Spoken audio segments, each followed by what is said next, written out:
Hi guys, welcome to my YouTube channel po. Ngayon guys, payout na naman po today, January 21, 2025 ng ating mga 4-piece beneficiaries po. Ayan guys, ulitin ko po, payout po today, January 21, 2025 para sa ating mga 4-piece beneficiaries po.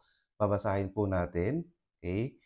Ang payout ng cash grants para sa mga beneficiaries ng Conditional Cash Transfer CCT program o Pantawid Pamilyang Pilipino Program or 4-piece ng DSWD ay nakaschedule Martes. So today po yon, January 21, 2025 po via ATM withdrawals sa mga piling Land Bank Servicing Branches. Ito ang mga payroll schedules ng mga rehiyon.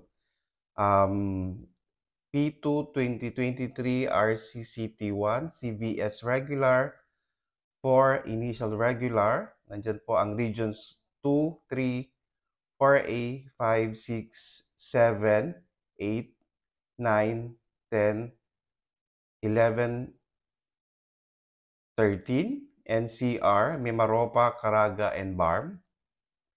P2 2023 Additional 4-piece L3 HHSS, 1 CBS Regular.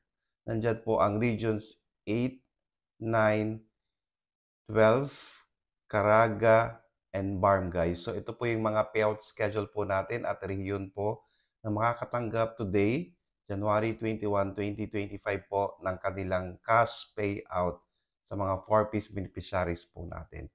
Kaya abang-abang na po tayo within the day po guys. Ayan. So please do not forget to subscribe, like, and share para po lagi po kayong updated sa ating mga videos. Maraming salamat po at stay safe. Bye-bye.